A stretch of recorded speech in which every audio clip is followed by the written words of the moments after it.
Hi guys, and welcome to the FireButton Podcast. FireButton Podcast. Hello. Yeah, I'm Steve. I'm Tom. I'm Jay. I'm Harry.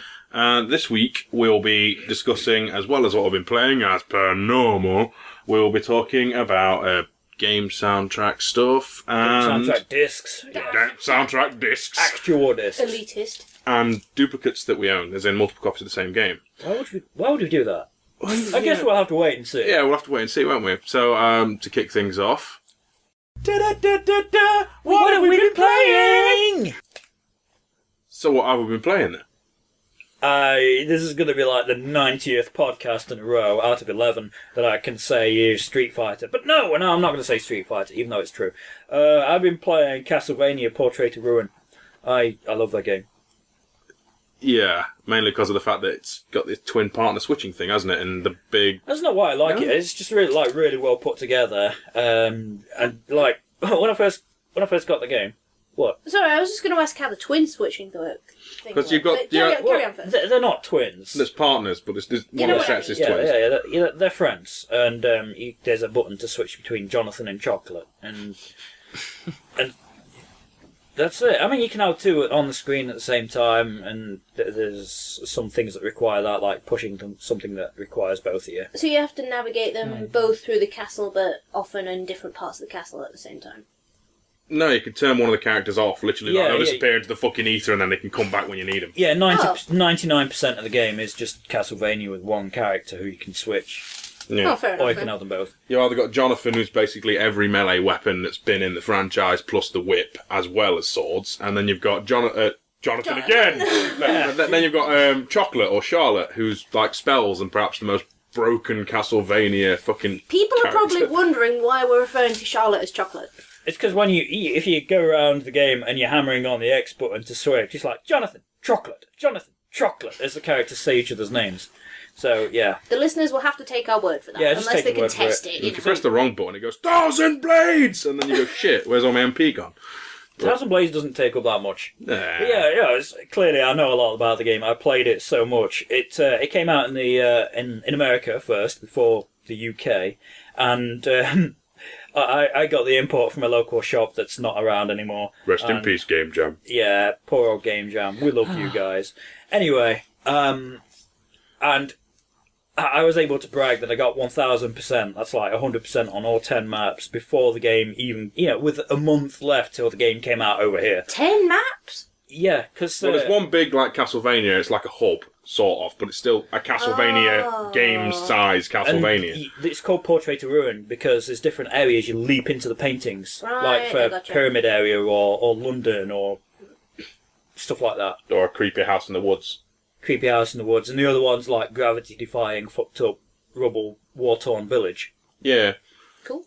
I'm just listening to it all up, because I didn't know about this one. I didn't know about this castle. No, that was fantastic. Easily the best one on the DS. Listening in It quiet is. awe. It is the best DS one. I mean, I recently completed, very late to the party, Order of Ecclesia. It's okay. I put it on a par with Curse of Darkness. Not Curse of Darkness, you twat. Dawn of Sorrow, because they share a lot of the same flaws. There's a bit of a grind. Grinding. Grind fast, fetch questy bullshit.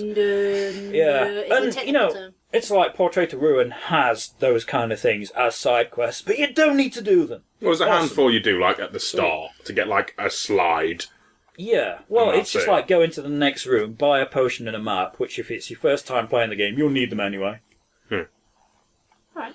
Okay, then. Well, this week, I have been very imaginative, and you know what I've played? Resident Evil? Yeah. Surprise. I've been, with the What's constant... that like? Also, What is the this? 90th podcast where Steve has been playing a Resident Evil. Probably. Yeah, but this one's a real eye-opener, you know why? Because I've tried to finish Code Veronica. Lies. And do you know how far I get? I boot up the game. I get past the bombastic opening sequence with explosions and helicopters. You wake up in a prison. I walk about 3 steps and I turn it off from sheer fucking boredom. Wow. It's the Well, only... how long were you walking those 3 Persistence. steps? It's just... overall, these playthroughs... I did it like 4 times this week. But a good, 5 minutes each. And I just... And then I read up on this really, really amazing glitch where you can make it so you have infinite herbs. And that makes the game bullshit easy, and therefore may actually consider doing it if I'm allowed to cheat on camera. I will only record this game if I can cheat. Maybe. It's the only Resident Evil game where I want to cheat. It is that shit. You do remind me of the last time I attempted to play the first Resident Evil, where I saved at the typewriter, thought, that's enough for today, I'll do it another day, And didn't come still back to waiting. it. I haven't touched it since. That was like about 2 years ago, when you're threatening to have me do it for one of our videos. Yeah, well, your hatred of Resident Evil pales in comparison to me in that game. No herb run. I know herb. I've just figured out how to get That's a infinite nice herbs. herb run. Exactly. Alright then. What have you been playing then, Smart Art? I've been in the antisocial in a corner. I've cracked the DS back out, and I've been on Pokemon X. Whee! Which Yeah. one's that one? I have no clue. It's the one before the It's latest. not the most recent one, which is, I don't know, Omega, Ruby, isn't it? Grey 3, Alpha, 50 Beta, Shades of Omega. Ruby. Yeah. Yeah, so it's the second most recent set. And That's the one with the Mega Evolutions, isn't it? it is. To which Digimon looks on and glares at it. Yes. Yes. No rip I kind of like the Mega Evolutions for only one reason. There's What? a black and blue Charmander. Sort of bruised Sorry, Charmander. Yeah, sorry, a Charizard. Black and blue Charizard evolution. Yeah, it's badass. Is it literally It just is. a colour change? They don't like get roided up and loads of lines yeah. like all the other fucking There's another Pokemon get now? Charizard that is like roided up Charizard. It's orange and stuff, but it's like so much Yeah. fucking detail and spikes everywhere. Charizard So- being Charizard to everybody, he gets 2 Mega Evolutions. What? Yeah. There is Mega Charizard X and Mega Charizard Y. And yeah. To have them both, you gotta buy both games. or have a friend, which obviously... Yeah, a friend You who's willing to don't part have- with their Charizard. Yeah. Well, that's how Pokemon works, though, isn't it? You know, unless you're a person who is like me and Yes, has it 2 is. Game Boy Colors and can trade, or like, yeah, Yeah, of course, I'll start take a off- Bulbasaur for a flipping Rattata. It started You know, and then have off all trading. 3 starters and do like the Pokemon TV series team. Yes. Just Just get yellow, you pleb. Nah, red or blue. Yeah, I'll agree there. I have no idea what any of you are talking about. I must be the only person in the world that hasn't really bothered about playing any of the Pokemon games. Steve is glaring at me. You know what this means, don't you? Stop! Well, what have you been playing? What have I been playing? I haven't actually been playing a lot. My Minecraft has cooled down a bit. I still haven't picked up Bayonetta. The only thing I've been playing, because I recently got R-Type DX on my Game Boy, is R-Type 2 on that, which is actually... I can't decide if it's easier, because I keep getting to the end of Stage 2 of R-Type 2 on my Game Boy. I can't imagine you have as much field of view on a Game Boy, right? It's pretty cool. It's actually a really good, like, representation port? What is it? It's a pretty good port. Yeah, it's actually pretty decent. The only thing that I was thinking the other day is that you can't actually tell which laser you've got until you've got it, because obviously Game Boy is black and white. Yeah. Wait, is it a DX? So does that mean it's like got a colour variant There is, but I only have a vanilla old school brick Game Boy. with so, the green and black? So I have no colour, colour for me. So yeah, that's pretty much all I've been playing. I'm determined to get to stage 3 of R-Type 2 on that because these ones are a little bit cut down. I know. I think is there only 6 stages on R-Type on the Game Boy one? 6 or 7. It's either 5 or 6. 5 or It 6, is, yeah. It is very cut down. And I have no idea what R-Type 2 is like on that. So being the R-Type nut, I want to see what the difference is. Which I'm actually going to go ahead and go into our next topic, which isn't the next topic because this is actually relevant to duplicates we own. Oh, Because okay. seriously, R-Type and R-Type DX is the only game I have willingly duplicated. You know, I have R-Type and R-Type 2 and whatever, and I really wanted it for my Game Boy so I could play it like when I'm out and about. And Okay, so what are we classifying as a duplicate then? Are we classing like anything that's like a remaster and a remake as well as the Just- original game? like the same game on different consoles or different versions of the same game. You know, like how Jay must have about 15 versions of Sonic 1 here and there, you know. That's true, yeah. Okay then, so we'll start as we mean to go on then, Jay. How many versions of Sonic 1 to your recollection do you have? I'm gonna have to count them out on podcast, so it's a list. It's gonna be boring, but I have the Mega Drive, Sega Saturn on Sonic Jam, Gems. Collection. Mega Collection on GameCube. That's for 3. Mega Collection Plus on PS2. There's a version in Gems Collection on PS2. I have the Mega Drive Collection on PS2, PSP, and the 360. That brings us up to 8. I have Nintendo DS version of Sonic 1, which brings us up to 9. And do I have any more than that? No, I don't have any mobile versions or anything. So I have 9. And chances are you've missed some. Christ. Yeah, I bet You'll watch this podcast back and go, oh yeah, and there's this, and there's this, and there's this. I might have missed some. And the thing is I love retro compilations, and sometimes I'll get one even though it's got most of the games I already own because of one thing. Like the recent Ultimate Mega Drive Collection on the 360. Me too. Yeah, I bought that one for Streets of Rage 3. That was basically it. Oh, and Shiny Force. The thing is, if they released that again now and it had Me Toe too, Jam and Earl, actually. we'd all just eat that fucker up, wouldn't we? Yeah, probably. So that'll be another 2 of each of the fucking Yeah, games. well, it's like I have so many duplicates. Many of them, I've got less than I used to because I went to university, and obviously you can only carry so much with you in a small sort of student bedroom. So it's like I'd want to play Metroid Prime, and I've left my GameCube and Metroid Prime at home. So I'd go out and buy another fucking GameCube, another Metroid Prime. It's like yay! So when I came back from university, I've got 2, so I have to get rid of some. And then, There's sometimes, you don't always. It's like Yeah, got yeah. duplicates up the wazoo sometimes. yeah, well, the other reason, and this is why I've kept a whole bunch of duplicates, is the portability thing. Like you with R-Type, so you Yeah. can play it anywhere. That's reasonable. It's like I mentioned, I've got the Sega Mega Drive Collection, the same one on both PS2 and PSP. I know they've got separate unlockables. The arcade titles are different, but simply put, I just wanted to play that shit when I'm out and about. So See, yeah, you've got the excuse of different platforms. I have not. I have got I have got the original Resident Evil PlayStation. I've got it on disc and on PS Store, and I've got 2 copies of Director's Cut, and they're on the PS1, and a Platinum Resident Evil. Then I've got what was it? Fucking up that Deadly Silence on DS twice for multiplayer. Why? I've got it. I had it. multiplayer with yourself. I've had it. I had it on PC. It's currently MIA. I have no idea where it is. I also have the remake 3 times. I have it on the GameCube, the Wii, and now recently on the Xbox 360. So, yeah, I think I've got problems. You do. Yeah. Yeah, me and the Resident Evils. Yeah, and that's just Resident Evil. I mean, I've got like, what is it? Oh fuck. I mean, I've doubled up on some games, just literally just doubling up, but I've usually got a reason. Like, I've got the original Sonic CD, and notwithstanding Gems Collection, because that had the US soundtrack. Oh instead of god, ours. here we go again. No, I'm not getting into the I soundtrack know. debate, I'm not.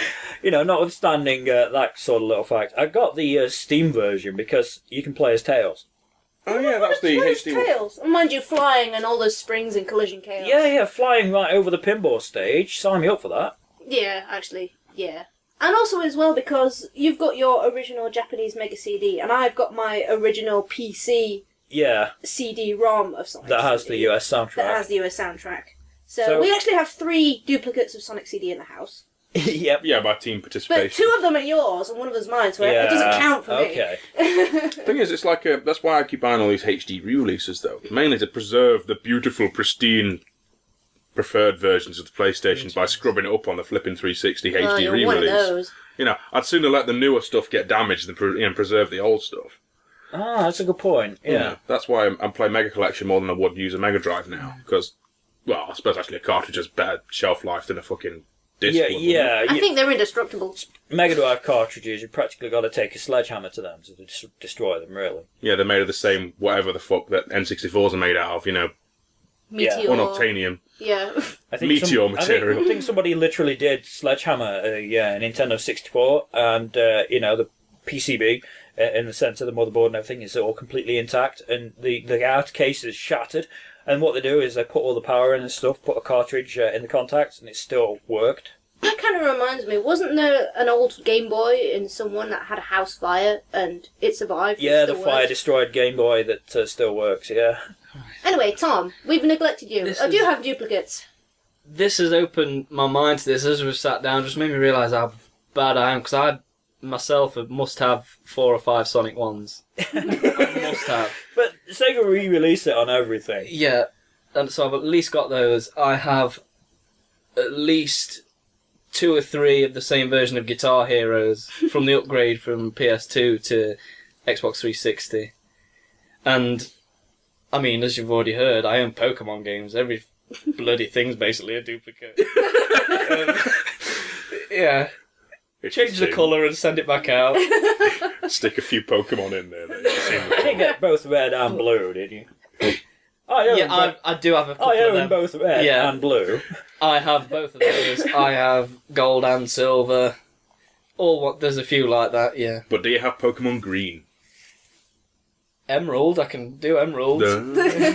But- See, Green's the original version of blue, isn't it? Yes. Yes. It is. Yeah. It is. Oh, Yeah. oh God, Less I'm than I really bad for realised. Resident Evils. Yes, Must you have are. 3 Streets of Rages as well. 3 or 4 Streets of Rages. What, the first one? Again from the collections and so on. I actually bought that Ultimate Collection for Streets of Rage 3 as well. Hey. It's like, yeah, double up Shinobi, double up all those, it's fine. Golden Axe, 2 or 3 of those. It's worse than you think. So I'm the only one that can say that, screw you. I thought I was clean and pure before this. Aha. Filthy. Like You the rest. actually only get off scot-free, really, because you didn't get that free Little Big adventure on Good Old Games. No, you did, didn't you? Free, what? Yeah, Good Old Games gave away Little Big Adventure for free. Oh, But I think yeah. it's 2. I know, I actually bought it before. Hang on, wait. No, you got 2. You bought 2. I've got Little Big Adventure 2. I don't have Little Big Adventure. I only have Little Big Adventure 1 for the PlayStation. I got Little Big Adventure 2 on Good Old Games because my original CD-ROM is impossible to play on Windows 8. So I don't think that really counts as a duplicate because it's unplayable. I'm arguing semantics there. You've got a duplicate. It's unplayable though. How many of your Sonic 1s are unplayable? You could probably boot them all up at once and play them all at once.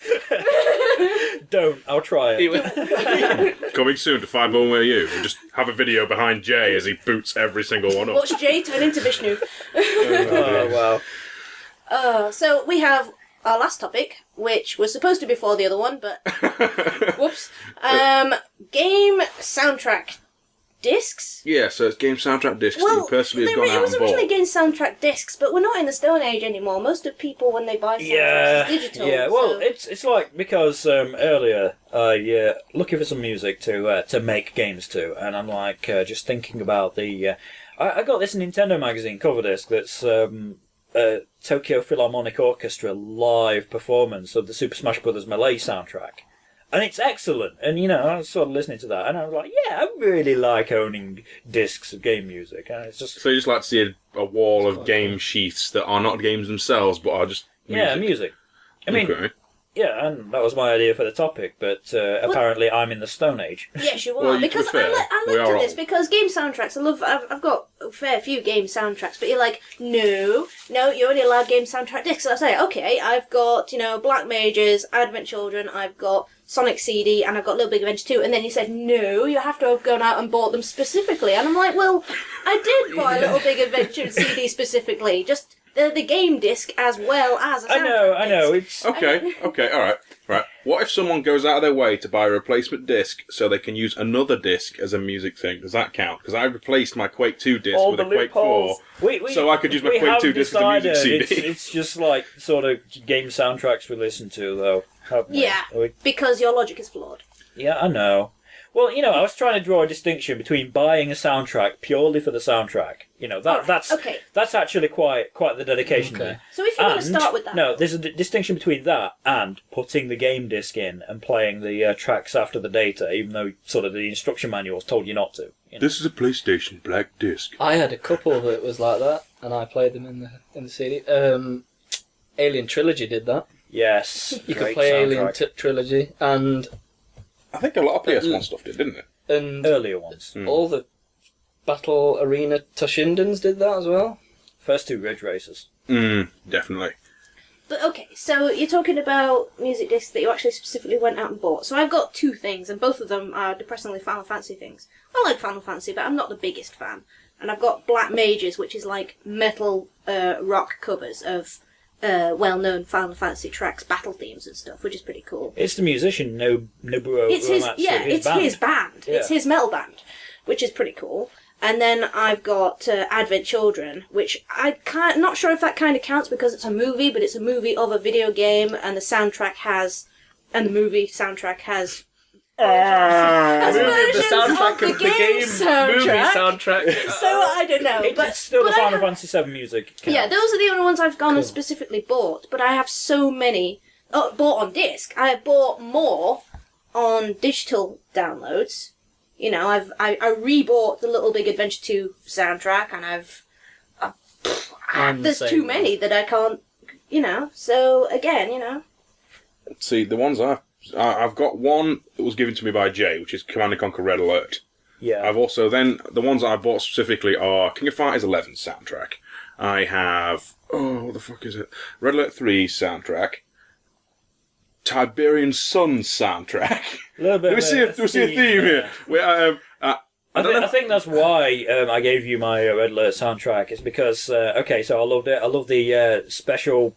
Is it the Ant missions with the Pulp Fiction music? Yeah. I loved that track, and I'm like, yeah, this is great, but you're gonna love it more than I do. So, Do games that come bundled with a special soundtrack disc count to this? fuck yeah. That's why I'm counting my Death Smile That's why I don't and get my it. You Under can't Defeat just- HD and my Dodonpachi Resurrection. They Okay, count. you didn't specifically go out and buy those for the soundtrack though. They came with the game, which is why I think Sonic CD and your Sega Saturn games that you can put in a Yeah, CD okay, player okay, count. yeah, we've gone there. Lynch and Jay on audio. Oh. Yeah. If I may, Mr. Speaker. Oh, clearly a very hot topic. Cool spot. Amazing. Are you serious? Because reggae. Okay. Cool spot. Most underrated ever. Which game is that? It's an old like. Platform game. You're the spot off the 7-Up cans. With the shade. Because Product that's placement. their mascot in the US. But over here, they couldn't really do anything because nobody knew who it was. So it's just, fuck it, cool spot. Yeah, fucking cool He's a stuff. spot, why not? Stick some shades on him, he's cool. Alright. Incidentally, Makes sense. it was all about either the tune for Off the Wall, which was like sort of dance funk, or the bonus rounds, rave dance tune. Yes. Ah, fuck, yes. That was Tommy Tallarico. Great, the Earthworm Jim That's the musician. one. Oh man, do you remember what was it? Awesome. Killer Cuts, Killer The Killer Instinct. Instinct CD. Yeah. I looked for mine earlier, Oh, can't find it. It was like you got Killer Instinct and then you got a little CD sheath with just basically, because the SNES version that had its own soundtrack, but this was a separate version made with proper instruments and things, wasn't it? I think. I don't know, was it the arcade versions? I don't know, they were really high quality. Yeah, they were a patch above the SNES stuff. Sorry, I just remembered more soundtracks I bought digitally. I've bought all the Myst games soundtracks via download. Yeah. So, yeah. I'm not sure what kind of soundtracks they missed out. They're very ethereal and weird and... spiritual music kind of stuff. Well, think how weird the Myst games are to look at, and it pretty much just sounds like that, you know. Okay. Jack Wall and is one of my favourite ones that did the Myst Exile soundtrack. There's some great music on that, but all of it's pretty good, you know, so... So Sorry, I just interjected there. I'll take the term Jack Wall as a seal of approval because he did the Mass Effect 1 and 2. Yeah, soundtrack. apparently. I didn't know that, but he's done a lot of good music for things that I'm not really into that's kind of good music, so... I Coming bought soon. some discs. You dinosaur. Yeah, I know. I remember mentioning that store that used to be around here, Game Jam. They used to have this glass cabinet of CDs, and I'm gutted I never picked up the Sonic Heroes soundtrack from there. But I did manage to get 2 Sega ones. There's the Arcade Classics 2, which I got purely for Wonder Boy Monster Land, and Wonder Boy Monster Lair. It's great stuff. And I have the Virtua Fighter 4 soundtrack because it's great. And a late mention for me, I think it was Mortal Kombat 4, the techno trance stuff on there. Oh yeah, that That came with a was- separate disc, didn't it? That was cool. Yeah. That was good. So, Christ. definitely. Well, Well, that's Steve's next purchase anyway. See the nostalgic look in his eyes, like It's all wistful Yes. and yeah. staring into the Ooh. middle distance. It's like, yeah. 90s techno music, yeah. Nostalgic purchase! Da, da, da, da, da, da. Yeah, I'm going to say 90s techno music, Mortal Kombat. I can't not watch the movie now. Cheers. There we go. You see. Well, I guess this wraps us up nicely for the podcast then. Yeah. So, I've been Steve. I've been Tom. I'm hungry. And I'm Harry. Hello. Right. See you later, guys. Slayer.